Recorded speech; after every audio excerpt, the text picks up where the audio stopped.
Hi friends, ಇವತ್ತು ನಾನು ಮಾವಿನ ಹಣ್ಣಿನ ನೀರು ಗೊಜ್ಜು ಮಾಡೋದು ಹೆಂಗೆ ಹೇಳಿ ತೋರಿಸ್ಕೊಡ್ತೀನಿ.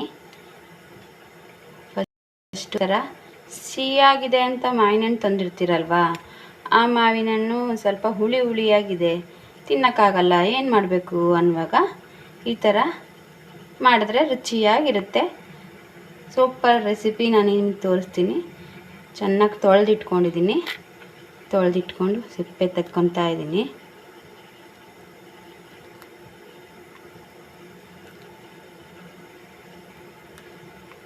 ಹುಳ ಇದೆಯಾ ಏನು ಅಂತ ನೋಡಿಕೊಂಡು ಸಿಪ್ಪೆ ತಕ್ಕೋಬೇಕು.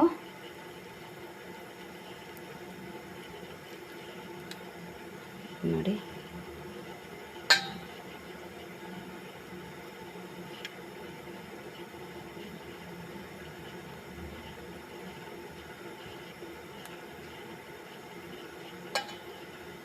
ಯಾರೆಲ್ಲ ನನ್ನ ಯೂಟ್ಯೂಬ್ ಚಾನಲ್ ಹೊಸದಾಗಿ ನೋಡ್ತಾ ಇದ್ದೀರೋ ಅವರು ಸಬ್ಸ್ಕ್ರೈಬ್ ಮಾಡ್ಕೊಳ್ಳಿ, ಲೈಕ್ ಮಾಡಿ, ಶೇರ್ ಮಾಡಿ, ಕಮೆಂಟ್ ಮಾಡಿ.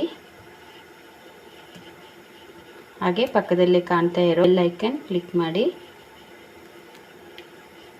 ಸ್ವಲ್ಪ ಹಣ್ಣಾಗಿ ಕಾಯಿಯಾಗಿರುತ್ತೆ, ಅದು ಒಂದು ಸ್ವಲ್ಪ ಹುಳಿ ಹುಳಿಯಾಗಿರುತ್ತೆ. ತಿನ್ನೋಕ್ಕೆ ಅಂತ ತಂದಿರ್ತೀರ, ವೇಸ್ಟ್ ಆಗುತ್ತೆ. ಅದು ವೇಸ್ಟ್ ಮಾಡಬೇಡಿ. ಈ ಥರ ಮಾಡಿದ್ರೆ ಸೂಪರಾಗಿರುತ್ತೆ ಫ್ರೆಂಡ್ಸ್. ಊಟದ ಜೊತೆ ಇದಕ್ಕೆ ನೀರು ಗೊಜ್ಜು ಅಂತ ಹೇಳ್ತೀವಿ ನಾವು. ನೀರು ಗೊಜ್ಜು ಮಾಡ್ಕೊಂಡು ತಿಂದುಬಿಟ್ರೆ ಇದೊಂದೇ ಸಾಕು ಫ್ರೆಂಡ್ಸ್, ಸೂಪರಾಗಿರುತ್ತೆ. ನೋಡಿ ಫ್ರೆಂಡ್ಸ್, ಈಗ ಸಿಪ್ಪೆ ತಗೊಂಡಿರೋದು ಇರುತ್ತಲ್ಲ, ಆ ಸಿಪ್ಪೆಯಲ್ಲಿ ರಸ ಇರುತ್ತಲ್ವಾ, ನಾವು ಅದನ್ನು ವೇಸ್ಟ್ ಮಾಡೋದು ಬೇಡ. ಇದನ್ನೆಲ್ಲ ಹಿಂಗೆ ತಗೊಂಡು ಕೈಯಲ್ಲಿ ಇಟ್ಕೊಂಡು ಸ್ವಲ್ಪ ನೀರು ಹಾಕ್ಕೊಂಡು ಹಿಂಗೆ ಕಿವುಚಬೇಕು ಫ್ರೆಂಡ್ಸ್. ಕಿವುಚಿದಾಗ ಇದರಲ್ಲಿ ಇದ್ದಿದ್ದ ರಸ ಎಲ್ಲ ಹಿಂಡಿ ತಕ್ಕೋಬೇಕು. ಜಾಸ್ತಿ ನೀರು ಹಾಕ್ಕೋಬಾರ್ದು, ಸ್ವಲ್ಪ ಅದು ರಸ ಬಿಡೋಕ್ಕೆ ಎಷ್ಟು ಬೇಕೋ ಅಷ್ಟು ನೀರು ಹಾಕ್ಕೋಬೇಕು. ಇದನ್ನ ತೆಗೆದುಕೊಂಡ್ಬಿಡೋಣ ಫ್ರೆಂಡ್ಸ್. ಈಗ ಈ ಸಿಪ್ಪೆ ತಗೊಂಡಿರೋ ಹೊರಟೆ ಇರುತ್ತಲ್ಲ, ಅದೆಲ್ಲ ಚೆನ್ನಾಗಿ ಕಿವುಚಿಟ್ಕೋಬೇಕು, ರಸ ಮಾಡಿ ಇಟ್ಕೋಬೇಕು.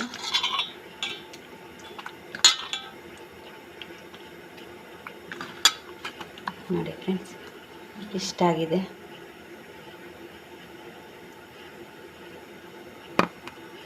ಈಗ ನೆಕ್ಸ್ಟು ಒಗ್ಗರಣೆ ಮಾಡ್ಕೋಬೇಕು.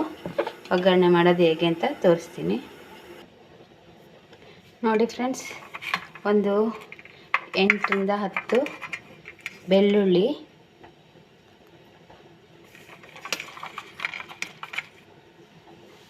ಒಂದು ಸ್ವಲ್ಪ ಹಸಿಮೆಣಸು.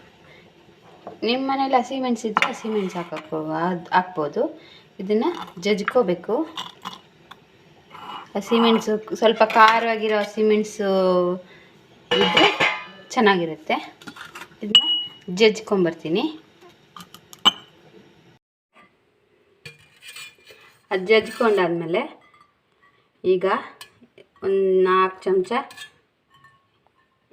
ಅಡುಗೆ ಎಣ್ಣೆ ಹಾಕ್ಕೊತೀನಿ.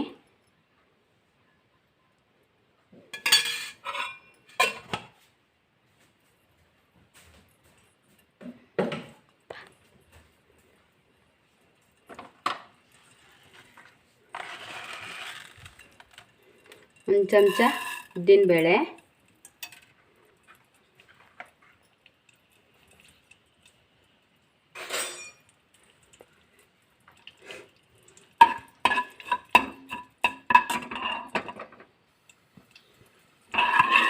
ಇದು ಸ್ವಲ್ಪ ಕಲರ್ ಚೇಂಜ್ ಆಗಲಿ.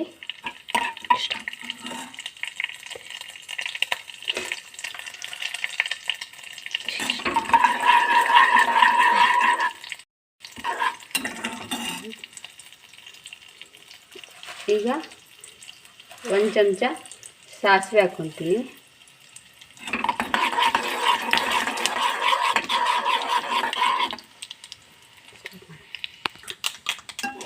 ಈಗ ಇಷ್ಟ ಆಗಿದೆ.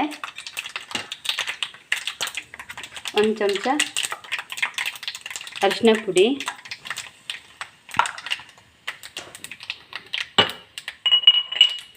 ಇವಾಗ ಜಜ್ಜಿಟ್ಕೊಂಡಿರೋ ಸೂಜಿ ಮೆಣಸು, ಬೆಳ್ಳುಳ್ಳಿ,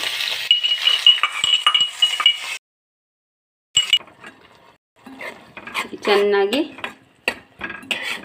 ಬೇಯಬೇಕು. ಸೂಜಿ ಮೆಣಸು ಬೆಳ್ಳುಳ್ಳಿ ಹಸಿ ವಾಸನೆ ಹೋಗೋಂಗೆ. ಸೂಜಿ ಮೆಣಸಿನ್ಕಾಯಿ ನಾವು ಹಾಕ್ತೀವಿ, ನೀವು ಸ್ವಲ್ಪ ಖಾರವಾಗಿರೋ ಹಸಿ ಮೆಣಸಿನ್ಕಾಯಿ ಹಾಕಿದ್ರು ಏನೂ ಆಗೋಲ್ಲ.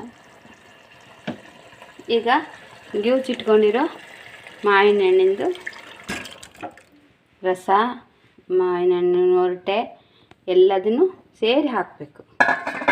ಇದನ್ನು ಸ್ವಲ್ಪ ಕುದಿ ಬರೋಂತ ಬಿಡಬೇಕು.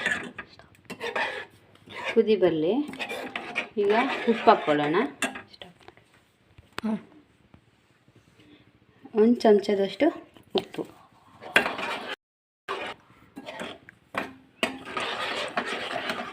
ಈಗ ಸ್ವಲ್ಪ ಚೆನ್ನಾಗಿ ಇದು ಕುದಿಲಿ. ಅನ್ನಕ್ಕೆ ಹಾಕ್ಕೊಂಡು ಕಲಿಸ್ಕೊಂಡು ತಿಂದುಬಿಟ್ರೆ ಇದೊಂದೇ ಸಾಕು ಫ್ರೆಂಡ್ಸ್, ಸೂಪರಾಗಿರುತ್ತೆ. ಇದಕ್ಕೆ ಸ್ವಲ್ಪ ಬೆಲ್ಲ, ಸ್ವಲ್ಪ ಸಿಹಿಯಾಗಿ ಖಾರವಾಗಿ ಹುಳಿಯಾಗಿದ್ದರೆ ರುಚಿಯಾಗಿರುತ್ತೆ ಬೆಲ್ಲ ನೀರುಗೊಜ್ಜು.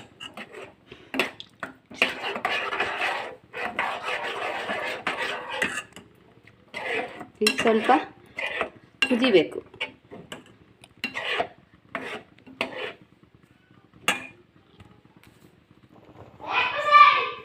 ಕುದೀತಾ ಇದೆ ಫ್ರೆಂಡ್ಸ್. ಅಷ್ಟೇ, ಸ್ವಲ್ಪ ಬಿಸಿಯಾಗಿ ಕುದ್ದಂಗಾದರೆ ಅಷ್ಟೇ ಸಾಕು. ಈಗ ಅನ್ನದ ಜೊತೆ ರುಚಿಯಾಗಿರೋ ನೀರುಗೊಜ್ಜು ರೆಡಿಯಾಗಿದೆ ಫ್ರೆಂಡ್ಸ್.